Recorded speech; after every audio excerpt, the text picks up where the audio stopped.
Welcome, everybody, and thank you for letting us start the talk a few minutes later than scheduled. Today is the closing day of our 12th solo show for Alfonso Ossorio, and in my career and Michael Rosenfeld's, there has been no other artist that the gallery has devoted so much time, thought around. He is an artist from beginning to end that contributed so greatly to art history. And it's easy for us to share his work with so many and for so many years now. I'm really excited to have Kent Minturn with us today.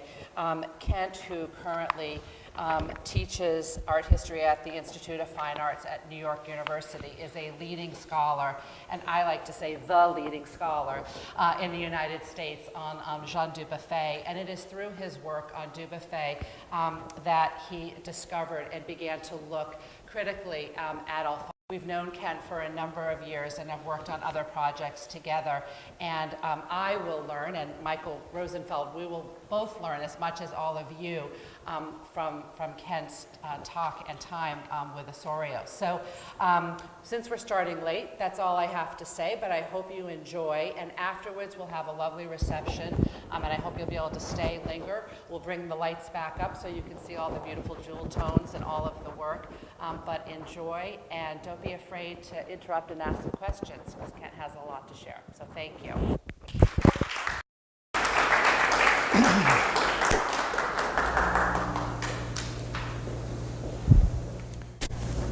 Thank you, Hallie, for that nice introduction, and congratulations on pulling together this really beautiful show. And thank you for having me back. It's great to think about Ossorio again. I'm not on a mic, so please let me know if you need me to speak louder.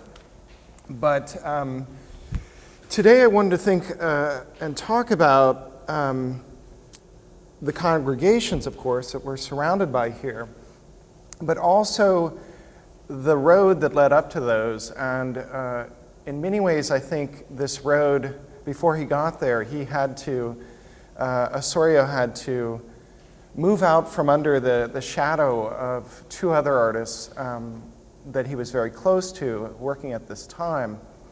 And you can see from the quote that I have up here on the screen, Ossorio said, "I began by searching for a master who corresponds to my ideal.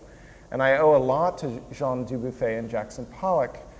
I'm interested in how that initial kind of searching for inspiration gave way to Ossorio ultimately finding his own voice and his own idiosyncratic style.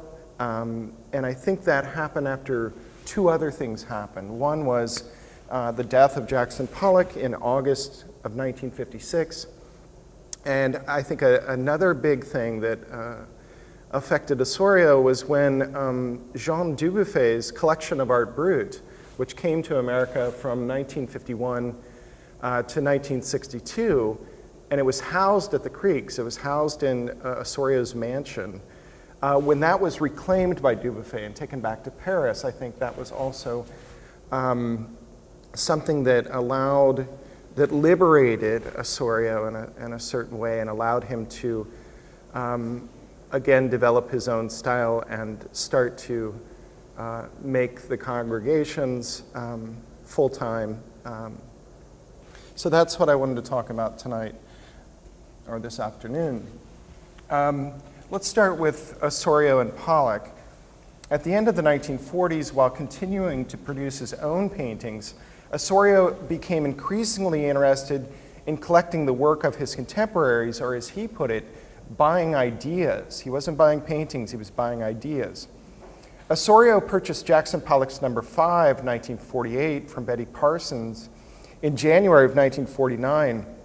Apparently part of it was damaged, and Pollock came to Ossorio's house picked up the painting and then took it back to his studio and fixed it and then returned it. So the two got to know each other, not just as collector and artist, but as friends. And by that spring, they began to spend more time with each other. And in the summer, that summer in East Hampton, they were very close. In 1950, when Ossorio goes back to the Philippines to work on his church project, he lent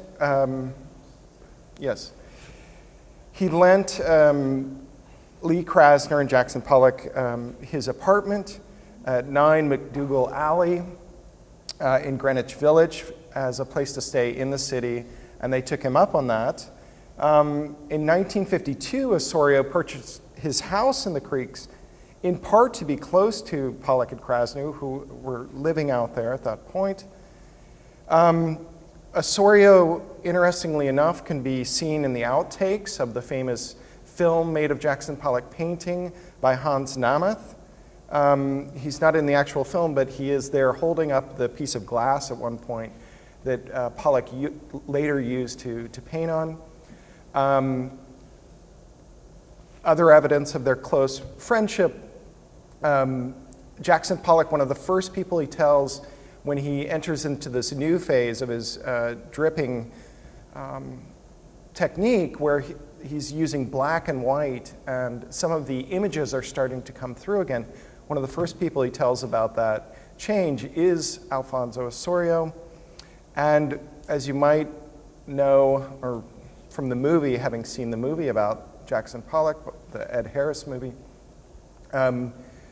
Jackson Pollock was supposed to go to a party at Ossorio's the day of his death, the day of the crash, which killed Jackson Pollock and Edith Metzger. Ruth Kligman, here you see in this photo, she survived. Here is photo or clippings from the newspaper and photos of that crash. This strange assemblage of the hubcap, and there's a shoe here as well, bits and pieces of car parts, has always stuck in my mind as a kind of macabre kind of congregation of sorts of these heterogeneous items. So there was a great show. It was called Road, Alfonso Ossorio's responses to Jackson Pollock's death, and it presented, I think, very convincing argument that there was in Ossorio's work this immediate reaction, a kind of mourning or working through this loss after Jackson Pollock passed away. And in a number of works that were shown there, one of these works, Mirror Point, is here with us tonight. It's 2 niches down. What we see in these works are often drip, a kind of imitation of Pollock's drip technique, and also some very built-up materials. We forget that Jackson Pollock was not only dripping, but he often used found objects, not often, but occasionally used found objects in his works.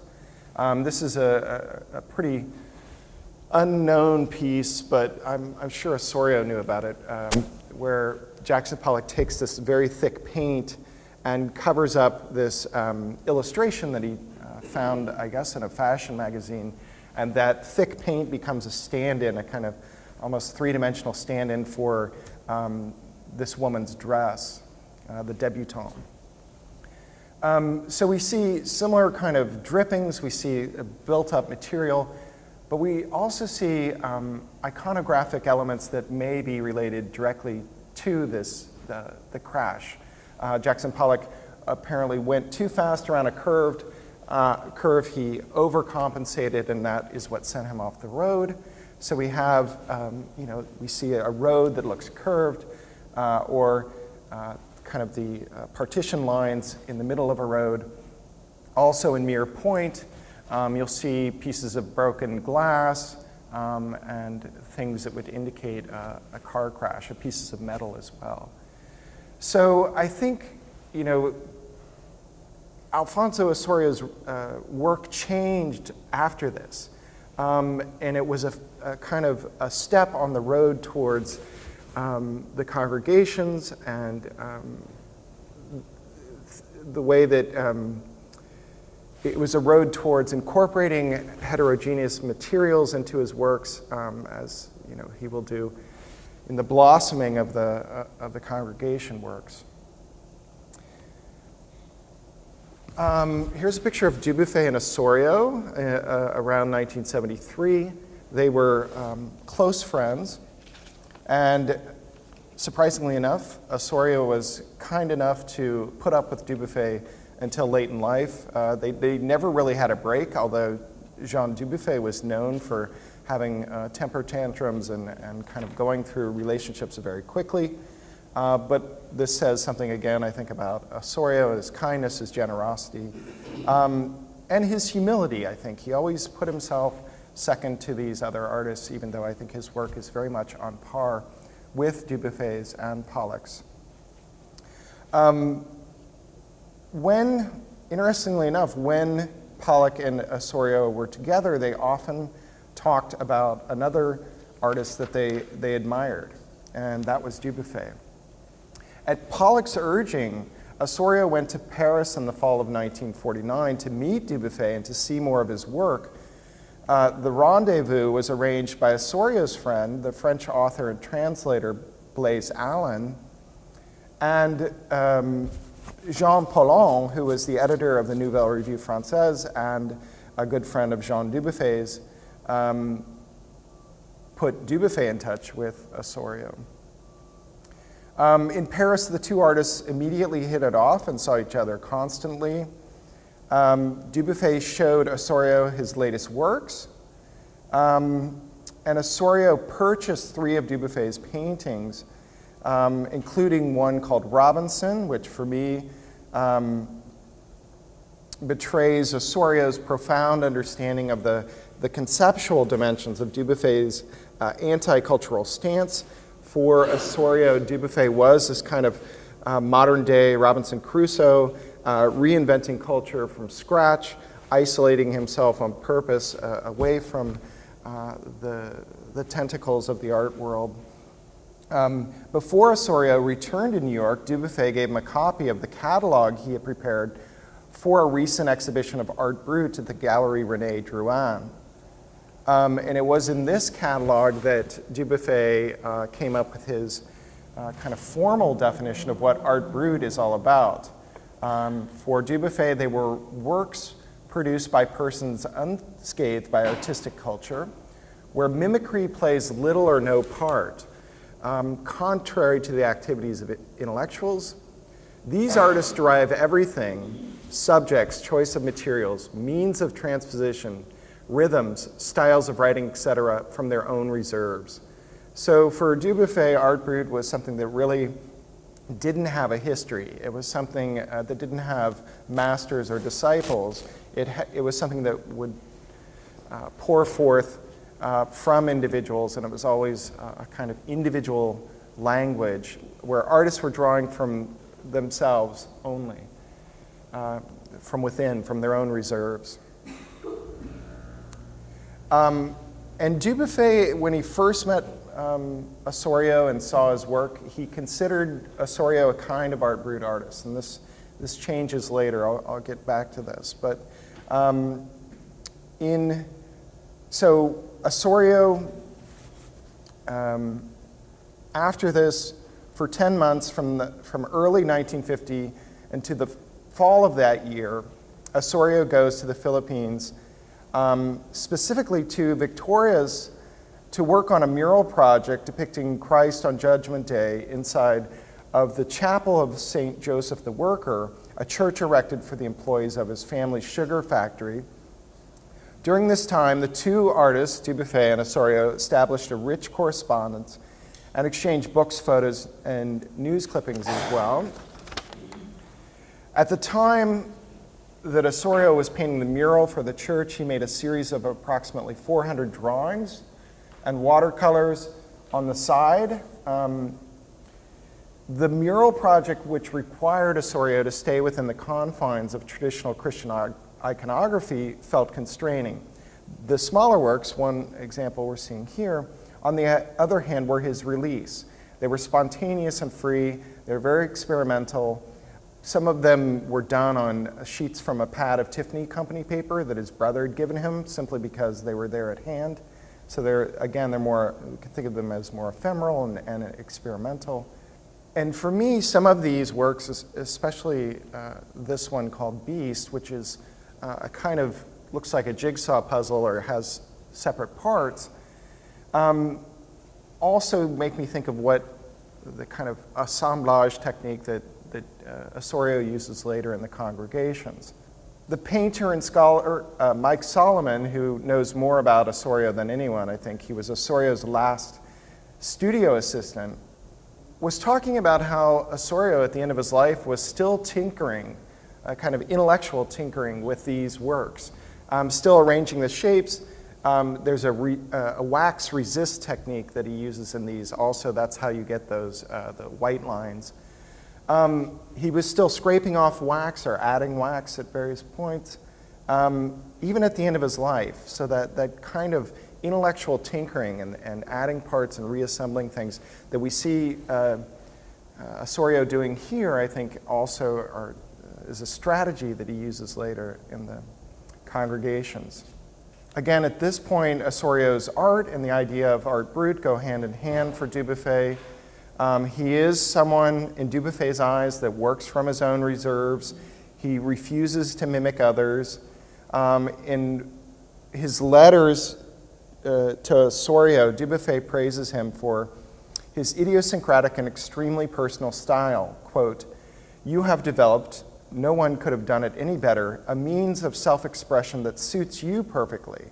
And that's precisely what art brut artists do. They find their own style, their own voice that's not mimicking or influenced by anything else. However, in the end, Ossorio was a little too cultured for Dubuffet to consider him to be a pure art brut artist. And so Ossorio's works still exist, or they're still part of the collection of art brut in Switzerland, but they're in a part called the Annex, which is this kind of limbo world where Ossorio resides, along with Gaston Chaysac, who was an art brut artist in Paris, but also published in many important journals, so Dubuffet relegates him there too. And an artist by the name of Louis Suter, who was the cousin of Le Corbusier, the architect, and formally trained early in life. He was academically trained as an artist and a musician, but nonetheless made these extraordinary drawings. So he's, I think that in the end, Ossorio was categorized in that kind of annex section of the art brut, as opposed to Dubuffet's initial ideas of him being a pure art brut artist. In May of 1951, Jean Dubuffet and his wife Lily Carlou invited Alfonso and his partner Ted Dragon to vacation with them at a nudist colony in one of the 4 islands which constitute the Ile de Erez, I guess it's called, off the not too far from Saint-Tropez. Ossorio, I guess everyone had a good time there. Ossorio later in an interview said, "We enjoyed the nudism. It's only difficult at meals."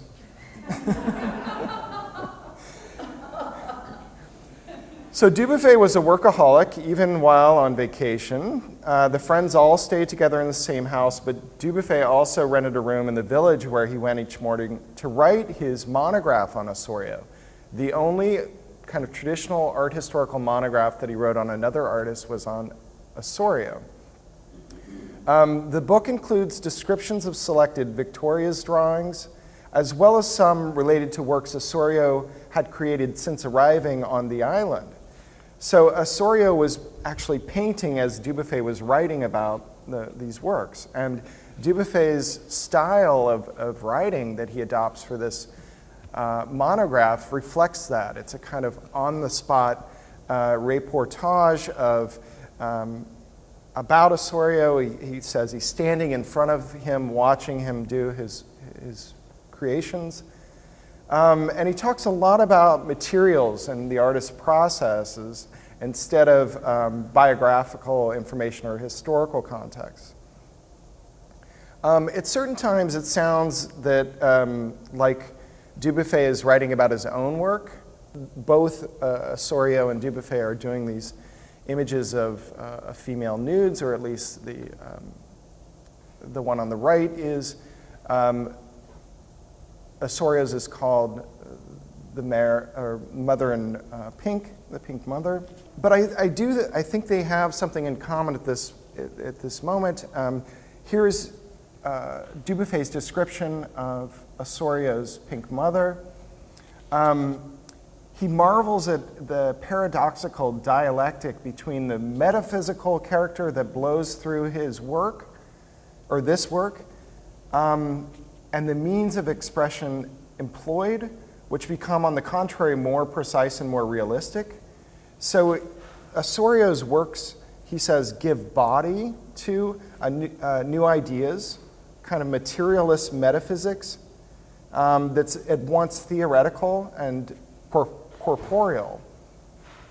And so I guess in this talk, I don't want it to sound like it's just a one-way street of influence going from Dubuffet to Ossorio. There's also ample evidence to suggest that in thinking and writing about Ossorio's paintings, that very experience inspired Dubuffet's own artistic production in the years to come. For example, Dubuffet talks a lot about the composition of Ossorio's works that are like butterflies. And shortly afterwards, Dubuffet, in 1953, starting in 1953, is making these butterfly collages. Other times, his descriptions of Ossorio's paintings seem to anticipate the development of Dubuffet's Hourlope series, which is maybe what he's most well known for. This is Dubuffet on your right. And it's interesting because it always reminded me of this poster that Ossorio made for a show, a November show in 1951 at the Betty Parsons Gallery. There's a similar kind of that jigsaw line that continues and divides the entire painting into these little these cells that fit together. Dubuffet comes to America in October of 1951. Dubuffet then, with Ossorio, goes to Chicago. So Ossorio is there when Dubuffet gives a very famous lecture that he gave at the Arts Club of Chicago on December 20th, 1951, called Anti-Cultural Positions. And before coming to New York, Dubuffet officially dissolved his first company of Art Brut. He will have a second one that starts up in 1964. He dissolves this in September of 51. It was over a dispute with André Breton, another member, who maintained that Art Brut was the same as the art of the insane. Dubuffet disagreed. As he once put it, there's no such thing of the art of the insane, just as there is no such thing as people with knee problems, or the art of people with knee problems. So he made arrangements at this very moment when Dubuffet himself was coming to America. He made arrangements to have his collection of Art Brut shipped to Ossorio's place in the Creeks. Ossorio graciously agreed to this and housed the collection until the spring of 1962 when Dubuffet asked for it back. And this took a lot of time and effort on Ossorio's part. He fumigated these works. He kept them clean. He hung them. He took care of them. He lived with them. He had a very, I think, loving relationship with them. And he also, I think, eventually was inspired by the range of materials that are found in these many of these works. So, for example, this is a work this kind of strange creature back here. It's a work by an artist named Auguste Forestier, and it's a wood sculpture, but it contains real animal teeth. And then we have works that were made out of cork, some works that were made out of stone, wood, and also there's an abundance of shells, seashells, which we, of course, will see later in Ossorio's congregations. This one is Undistracted from '63. It's also in the show. So I think that living with those and seeing those things influenced Ossorio perhaps more than any other artist working in America at the time. Ossorio later said, I don't remember Jackson Pollock showing any great enthusiasm for art brut. Clifford Still couldn't have cared less. Practically no one cared. Perhaps Barnett Newman, who had a wider range of intellectual interests. Dubuffet, that was probably in part because Dubuffet had this equivocal stance about art brut. He wanted it to be a kind of secret, but at the same time he wanted, the world to know about this art that was often overlooked. So Dubuffet initially rejected Ossorio and Eleanor Ward's idea of exhibiting the collection at the Stable Gallery in New York in 1954, but eventually he did agree to an art brut show at the Cordier-Warren Gallery in February of 1962, just prior to its return to Paris. Ossorio worked hard to pull this together and considered it a going-away present for Dubuffet. That's his quote. And then there's, I think, one more thing that happened before Ossorio before the congregations, before he, again, felt liberated enough. It had to happen after Ossorio was busy running the Signa Gallery. He just didn't have time, and his production went on hiatus for a while. When he opened the Signa Gallery with artist John Little and Elizabeth Parker, photographed here. It opened in 1957. It ended up closing in '61. It did have some success. It was just that the three artists decided that they were better at being artists than at being dealers, and that it was, again, a real time-consuming activity. You gotta love Ossorio's shirt there. Look at it.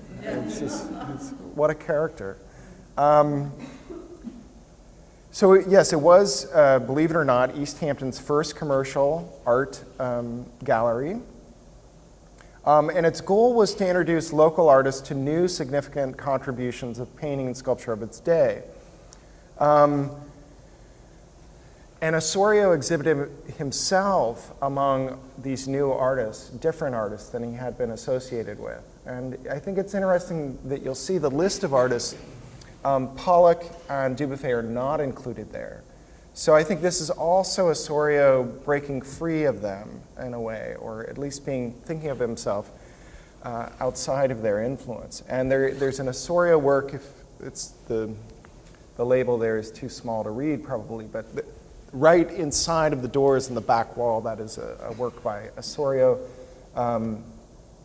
Here's another one called The Unit from the 4th exhibition right here. And it was a more international crowd also. There were also Japanese artists that were being shown.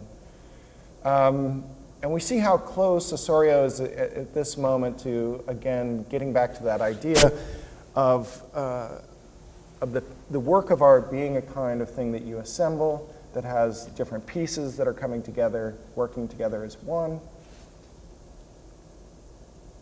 And it's not long after that that he moves to the congregations, after the closing of that. So it's interesting because I think some of the skills that he may have developed at running that gallery and thinking about picking art to go in there and what was going to be shown, and collecting and curating. After that moment, I think he begins to do that for himself. He turns inward in a sense, looking at the history of his own production, the history of his own personal collections of objects and things. He starts to mine himself, I would say. And this, for me, this photograph from 1962 is really one of the most amazing photographs of an artist's studio that I've ever seen. And it has, it gives evidence to another kind of change that happens here, that the painting, or his idea about art, goes from being something that's a traditional tableau, we might say, a painting, to something more like a table, like a periodic table, with the elements of his own universe now. So we have these individual units where he's experimenting, he's rearranging these endless possibilities of compositions. And so art becomes that, the arrangement of different elements in this very frontal way where we see everything at once. All the information is given at once.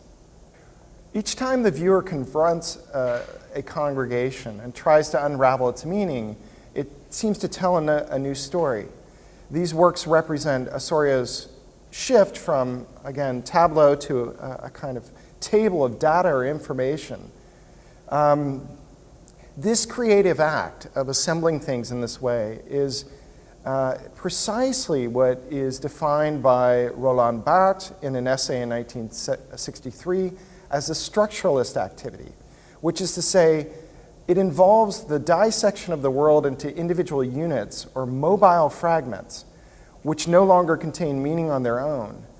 And then there is the structuralist activity is the creative recomposition of these units within a system of fixed limits or a certain paradigmatic format. And through this juxtaposition, which exposes the affinities and dissimilarities of the individual units, comes the articulation of new meanings through the piece as a whole. These meanings are always contingent and left up to the participating viewer to put them together. Ossorio, in the end, leaves this process of looking and assembling things ultimately up to the viewer, I think. And for me, here we arrive at the main reason why Ossorio remains so important today. It is not only because he was a consummate artist who had solo shows at Betty Parsons' gallery and the Studio Fischetti in Paris in the 40s and the 50s, or because he had a direct influence on more contemporary artists like Julian Schnabel and Mike Kelly. I was not surprised when Hallie told me that Mike Kelly, the late Mike Kelly, used to come to most of the shows, the Ossorio shows that you guys put on. It makes sense to me, perfect sense. So he's important for those reasons, but also I think his work remains essential because, and Dubuffet was absolutely right about this in the title of his book, they are always initiating something new. And because our initiation to them is ongoing, it's an ongoing process. Ossorio's works are indeed puzzles that we must continue to reassemble in the present. This can only be done by encountering them in person and through an ongoing posthumous dialogue with Ossorio. They must be reperformed, recomposed, reenacted in the present tense. And this is, for me, is why he is still here with us in the here and now, as this is the title of this piece, the first one that we see when we walk in. So I'll stop there, and I'm happy to take questions if you have any.